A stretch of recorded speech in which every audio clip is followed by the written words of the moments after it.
Partie 6 de l'art de vivre. Alimentation, microbiote et humeur. L'équilibre du corps dépend de ce qu'il reçoit, mais aussi de la manière dont il l'intègre. Manger, ce geste banal répété chaque jour, est à la fois biologique, sensoriel et symbolique.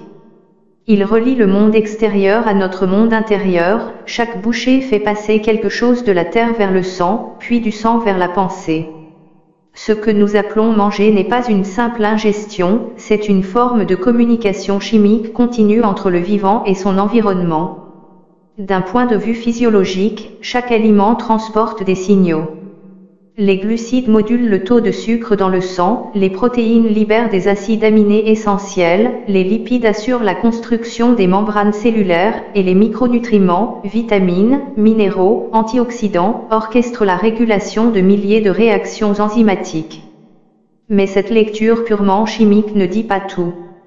Depuis une vingtaine d'années, les neurosciences et la microbiologie ont bouleversé la vision du lien entre alimentation et comportement. Elles montrent que le ventre et le cerveau ne sont pas deux mondes séparés, mais les deux pôles d'un même système d'information. L'intestin n'est pas un simple tube de digestion. Il contient environ 200 millions de neurones, soit autant que dans la moelle épinière. Ces neurones, répartis dans les parois intestinales, forment un réseau autonome appelé système nerveux entérique. Ce système analyse en permanence la nature des aliments, la composition chimique du milieu, la présence de substances étrangères ou pathogènes. Il ajuste ensuite la motricité intestinale, la sécrétion des sucs digestifs et même certains comportements alimentaires. Mais surtout, il dialogue en continu avec le système nerveux central par l'intermédiaire du nerf vague, ce long faisceau qui relie directement le cerveau au ventre. Ce dialogue constitue ce que les chercheurs appellent l'axe intestin-cerveau. C'est une autoroute bidirectionnelle, des signaux nerveux, hormonaux et immunitaires y circulent sans interruption. Lorsqu'un déséquilibre apparaît dans l'intestin, par exemple une inflammation ou une carence, le cerveau reçoit l'information et modifie en retour l'humeur, la vigilance, voire la motivation. Inversement, un stress psychologique ou une anxiété prolongée agit sur la motricité intestinale, la composition de la flore et la perméabilité de la paroi. Autrement dit, le corps et l'esprit se parlent sans cesse, dans un langage électrochimique que nous ne percevons qu'à travers des sensations, fatigue, tension, apaisement, faim, ou simple intuition qu'il y a quelque chose qui ne va pas. L'une des découvertes les plus marquantes de cette recherche concerne la sérotonine, cette molécule associée au sentiment de bien-être. On l'imaginait produite par le cerveau, or près de 90% de la sérotonine du corps humain est synthétisée dans l'intestin. Elle régule non seulement la motricité digestive, mais aussi, indirectement, l'humeur et le sommeil. Quand le microbiote est perturbé, la production de sérotonine diminue, cette baisse influence les circuits cérébraux liés à la motivation et à la régulation émotionnelle. Ainsi, une simple inflammation intestinale peut entraîner une irritabilité ou une baisse d'énergie qui ne doivent rien au hasard, ce sont des messages physiologiques. Cette perspective change radicalement la manière de concevoir la santé mentale. Pendant longtemps, on a cherché les causes des troubles de l'humeur uniquement dans le cerveau. Aujourd'hui, la recherche relie nombre d'états dépressifs ou anxieux à des déséquilibres métaboliques, à des carences nutritionnelles ou à des perturbations du microbiote. Cela ne signifie pas que les émotions s'expliquent uniquement par la chimie, mais que la chimie du corps prépare le terrain sur lequel les émotions s'expriment. Un organisme carencé, en inflammation chronique ou surstimulé par une alimentation désordonnée, devient moins capable de stabiliser ses états internes. Ce déséquilibre se manifeste alors sous la forme d'une humeur fluctuante, d'une concentration fragile ou d'un sentiment d'instabilité générale. Le microbiote, justement, agit comme un écosystème vivant au cœur de notre corps. Des centaines d'espèces bactériennes, fongiques et virales coexistent dans un équilibre subtil. Chacune a sa fonction, certaines fermentent les fibres végétales pour produire des acides gras à chaîne courte, qui nourrissent les cellules de la paroi intestinale, d'autres synthétisent des vitamines comme la B12 ou la K, d'autres encore entraînent le système immunitaire à distinguer l'ami de l'ennemi. Lorsque cet équilibre est stable, l'intestin joue pleinement son rôle de barrière, il laisse passer les nutriments, mais bloque les toxines et les agents pathogènes. Mais cet équilibre est fragile. Le stress chronique, les antibiotiques répétés, la sédentarité, le manque de sommeil ou la consommation excessive de produits transformés peuvent l'appauvrir en quelques semaines. La diversité bactérienne diminue, la muqueuse s'irrite, et de minuscules fragments inflammatoires passent dans le sang. Le système immunitaire s'active, produisant à bas bruit une inflammation de fond. Cette inflammation n'est pas forcément douloureuse, elle se traduit souvent par une fatigue persistante, une humeur maussade, un brouillard mental. Dans ce contexte, le cerveau reçoit des signaux d'alerte diffus et répond parfois comme à une menace, baisse de motivation, retrait, irritabilité. Il ne s'agit pas de psychologie pure, mais de biochimie émotionnelle. Les études récentes en psychobiologie confirment cette corrélation. Les personnes souffrant de troubles dépressifs présentent souvent une flore intestinale moins diversifiée. Certaines bactéries bénéfiques, notamment les lactobacillus et les bifidobacterium, sont sous-représentées, tandis que d'autres, liées à l'inflammation, prolifèrent. Des essais cliniques montrent que la consommation de fibres, de probiotiques et de prébiotiques peut atténuer certains symptômes d'anxiété ou de dépression légère. Il ne s'agit pas de substituer ces mesures à un traitement médical, mais de comprendre qu'une alimentation équilibrée agit en profondeur sur la stabilité émotionnelle. L'alimentation moderne, en revanche, perturbe ce système d'une manière inédite. Jamais dans l'histoire humaine nous n'avons eu accès à autant de produits riches en énergie mais pauvres en nutriments. Les aliments ultra transformés, boissons sucrées, plats préparés, snacks, farines raffinées, envoient au corps des signaux contradictoires. Le goût est saturé de sucre et de sel, mais la cellule reste affamée. Le pancréas s'épuise à réguler les pics de glucose, la dopamine, libérée par la satisfaction gustative immédiate, retombe aussitôt. S'ensuit une alternance d'euphorie et de fatigue, qui mime les fluctuations émotionnelles d'un stress permanent. Ces cycles répétitifs créent un véritable conditionnement physiologique. Le cerveau associe la consommation rapide de sucre ou de gras à un soulagement momentané du stress, et renforce ce comportement. Ce mécanisme n'est pas une faiblesse morale, mais une boucle neurobiologique, les circuits du plaisir et ceux du stress s'entremêlent, cherchant à restaurer un équilibre interne. Lorsque cet équilibre ne se rétablit jamais durablement, le corps réclame sans cesse de nouveaux apports rapides. C'est ainsi qu'une fatigue chronique, une irritabilité ou un surpoids peuvent devenir les symptômes visibles d'une confusion invisible entre besoins énergétiques et besoins émotionnels. Face à cette dérive, la solution ne réside pas dans une discipline rigide, mais dans une rééducation de la sensibilité. Il ne s'agit pas seulement de compter les calories ou d'éviter certains produits, il s'agit de réapprendre à écouter les signaux internes. Le corps sait parfaitement ce qui lui convient, encore faut-il lui laisser le temps de le dire. Les sensations de satiété apparaissent environ 20 minutes après le début d'un repas. Or, dans la plupart des contextes modernes, on mange en moins de 10. Cette précipitation coupe la communication entre le ventre et le cerveau, le message j'ai assez n'a pas le temps d'arriver. Résultat, on mange trop vite, sans satisfaction réelle. Manger lentement, en silence ou dans une ambiance calme, rétablit ce dialogue. La mastication prolongée stimule les récepteurs du goût, favorise la digestion et régule naturellement la quantité absorbée. Ce simple changement de rythme modifie la physiologie hormonale, la leptine et la gréline, hormones de la satiété et de la faim, se rééquilibrent. Le plaisir gustatif se déplace du remplissage vers la qualité de l'expérience. Le repas redevient un moment de lien avec soi, non un réflexe de compensation. On pourrait croire qu'il s'agit là d'une question de morale alimentaire, mais c'est avant tout une question d'attention. L'attention au goût, à la texture, à la température, au contexte social ou affectif du repas. Car le cerveau ne digère pas seul, il digère dans un environnement. Un repas pris dans la tension ou la solitude active le système sympathique, celui du stress, il réduit la sécrétion des enzymes digestives. À l'inverse, un repas partagé ou paisible active le système parasympathique, celui du repos et de la récupération. Autrement dit, la qualité émotionnelle du moment influence directement la qualité de la digestion. Lorsque cette intelligence silencieuse du corps fonctionne harmonieusement, l'alimentation devient un acte d'équilibre global. Le ventre apaise la tête choisit avec discernement, et la boucle se referme. C'est là que se joue une part de l'art de vivre, dans cette compréhension que la santé n'est pas un idéal à atteindre, mais un dialogue à entretenir entre nos besoins biologiques et nos aspirations conscientes. L'alimentation n'est donc pas seulement une affaire de nutriments, c'est une affaire d'équilibre. Un équilibre entre énergie et apaisement, entre le besoin du corps et les désirs de l'esprit.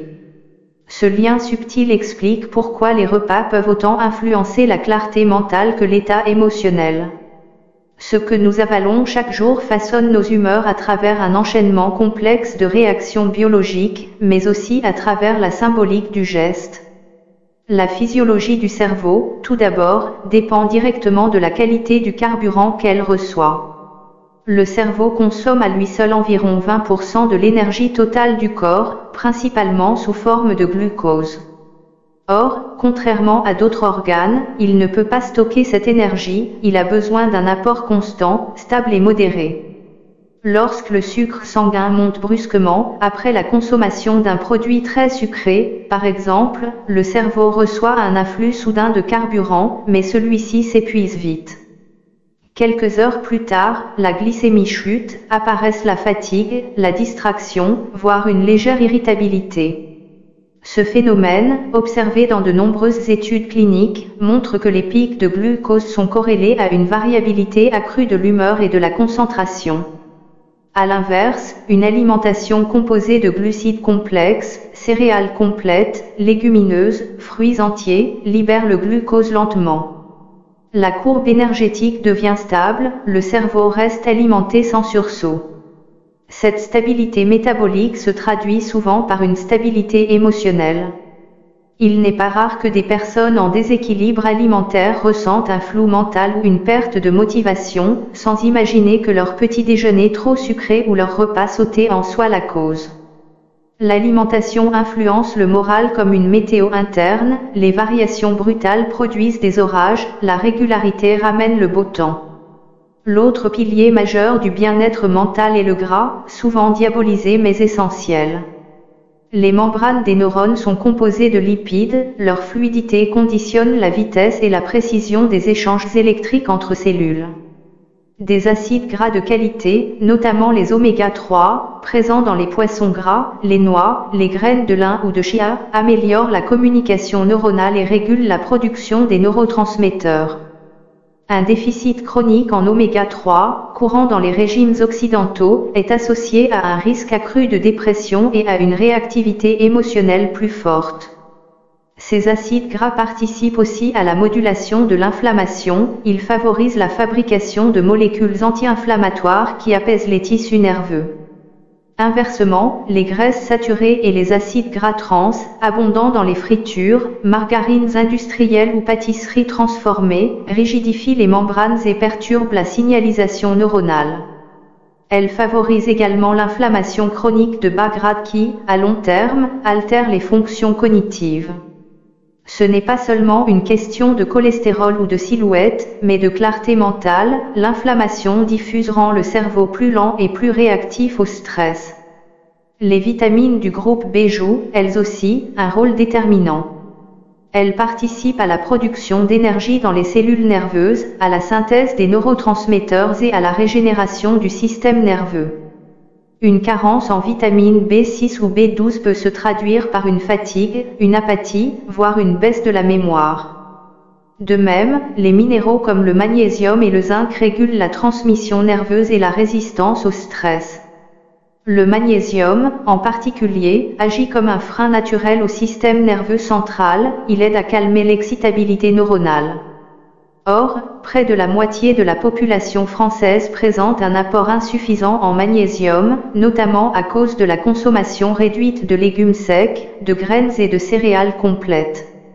L'ensemble de ces paramètres compose une architecture subtile, chaque repas, même simple, agit comme un réglage du système nerveux. Quand ce réglage se fait régulièrement, sans excès ni privation, la physiologie retrouve un rythme stable. L'équilibre émotionnel devient alors moins dépendant des circonstances extérieures, il s'enracine dans la régulation interne du corps. Mais le rapport à la nourriture ne se limite pas à la biologie, il touche à la psychologie la plus intime. L'acte de manger répond souvent à deux types de faim, la faim du corps et la faim de l'âme. La première est biologique, mesurable, la seconde est affective. Elle apparaît lorsque le stress, la solitude ou l'ennui cherchent une compensation sensorielle. Le sucre, le gras, le sel stimulent alors brièvement le circuit de la récompense et produisent un apaisement momentané. Ce mécanisme, décrit par la neurobiologie, est similaire à celui de l'addiction. La dopamine, libérée par le plaisir gustatif, diminue aussitôt après, suscitant le besoin de recommencer. Ce phénomène d'alimentation émotionnelle est universel. Il ne traduit pas un manque de volonté, mais une tentative de régulation du stress. Le cerveau, face à une tension, active les mêmes circuits que ceux qui gèrent la recherche de nourriture. Quand la menace psychologique ne peut être fuie ni combattue, manger devient un moyen de détourner l'énergie émotionnelle vers une action concrète et gratifiante. Ce geste apaise, mais de manière provisoire, la cause du stress demeure, tandis que le corps reçoit un afflux énergétique inutile. C'est ainsi que se crée un déséquilibre à la fois métabolique et émotionnel, trop d'énergie dans le corps, pas assez de sens dans le geste. Réapprendre à distinguer ces deux fins constitue une étape essentielle vers la stabilité. La faim biologique s'accompagne de signaux physiques précis, creux à l'estomac, légère baisse d'énergie, bruit digestif. La faim émotionnelle, elle, surgit soudainement, souvent après un stress ou une contrariété, et se focalise sur un aliment particulier, le sucré, le gras, le réconfortant. Prendre le temps d'observer ces signaux, sans jugement, permet d'interrompre la boucle réflexe. Boire un verre d'eau, marcher quelques minutes, respirer profondément, ces gestes simples donnent au cerveau le temps de vérifier si le besoin est réel ou symbolique. La lenteur joue ici un rôle central. Manger lentement n'est pas seulement une question de digestion, c'est un entraînement de l'attention. Dans les traditions méditatives, le repas est souvent un moment sacré, où chaque bouchée devient un acte de conscience. Cette approche ne relève pas du mysticisme, mais d'une forme de science empirique. L'attention modifie la perception modifie le comportement. Plus on prête attention au goût, moins on a besoin de quantité. Les signaux de satiété, transmis par l'intestin au cerveau, deviennent audibles. Le repas cesse d'être un automatisme pour redevenir une expérience complète, où la biologie et la présence mentale se rejoignent. Les effets physiologiques de cette attention sont mesurables. Manger dans le calme abaisse le rythme cardiaque, favorise la sécrétion d'enzymes digestives et améliore l'absorption des nutriments. A l'inverse, manger dans le bruit ou sous stress active le cortisol, hormone de vigilance, qui ralentit la digestion et altère le microbiote. Ainsi, le contexte du repas devient un facteur aussi important que sa composition. Une assiette équilibrée avalée en 10 minutes dans la tension aura moins de bénéfices qu'un repas simple partagé dans la sérénité. Cette dimension sociale du repas mérite d'ailleurs une attention particulière. Depuis des millénaires, les humains mangent ensemble. Le repas collectif n'est pas qu'un moment de convivialité, il stabilise les émotions. Les neurosciences sociales montrent que le partage de la nourriture active les circuits de l'ocytocine, l'hormone du lien et de la confiance. En mangeant ensemble, on renforce la cohésion, on réduit la perception du stress, on régule la respiration et le rythme cardiaque. C'est pourquoi les repas pris seuls, devant un écran, ne nourrissent pas de la même façon, ils manquent de cette dimension relationnelle qui apaise le système nerveux. L'alimentation, dans son sens le plus large, est donc un acte de relation, avec soi, avec les autres, avec le monde. Elle reflète la manière dont on habite son corps et son environnement. Lorsque la relation est déséquilibrée, trop de contrôle ou trop de laisser-aller, le corps le manifeste. L'excès de règles rigides, de régimes restrictifs ou de culpabilité crée un stress métabolique. À l'inverse, l'absence totale de structure conduit à la dispersion et à l'épuisement. Entre ces deux extrêmes se trouve la voie de l'équilibre, celle de la régularité bienveillante, où le corps est entendu sans être tyrannisé. Cet équilibre demande une certaine forme de lucidité, comprendre que le plaisir alimentaire n'est pas un ennemi, mais un guide. Le plaisir authentique, celui qui s'installe après le repas, est le signe que le corps a reçu ce dont il avait besoin.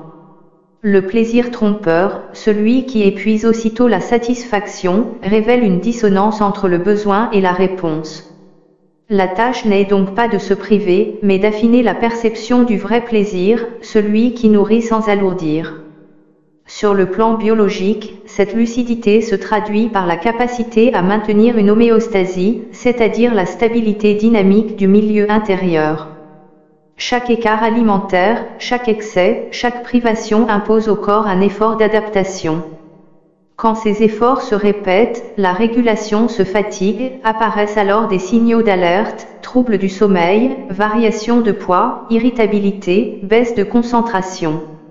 Le corps n'envoie pas ces signaux pour punir, mais pour informer. L'intelligence du vivant cherche constamment à revenir à l'équilibre, à condition qu'on lui en laisse la possibilité. L'art de vivre, appliqué à l'alimentation, consiste donc à coopérer avec cette intelligence. Cela signifie manger non selon des dogmes, mais selon la connaissance du corps. Observer, tester, ajuster, ces trois gestes remplacent avantageusement toutes les recettes miracles. Ce qui convient à l'un peut déséquilibrer l'autre, car chaque microbiote est unique, façonné par la génétique, l'histoire, les émotions et le milieu de vie. La vraie discipline n'est pas la contrainte, mais la constance, nourrir chaque jour ce lien vivant entre le corps et l'esprit, sans excès d'un côté ni négligence de l'autre. Cette vision transforme profondément notre rapport à la santé. Elle ne repose plus sur la peur de la maladie, mais sur la confiance dans la régulation naturelle du vivant. Elle ne sépare plus le biologique du psychologique, mais les relie comme deux faces d'une même dynamique. Et elle rappelle une évidence souvent oubliée, la paix intérieure commence dans l'assiette, mais ne s'y arrête pas. Elle se prolonge dans la manière d'être présent à ce que l'on fait, dans la cohérence entre ce que l'on mange, ce que l'on ressent et ce que l'on vit. Manger, c'est préparer le corps à la clarté, mais cette clarté ne se déploie vraiment que lorsqu'elle se met en mouvement. Après l'équilibre du ventre vient celui du geste, que nous verrons dans la partie 7, mouvement et charge physique, comprendre comment l'action du corps prolonge la nutrition de l'esprit.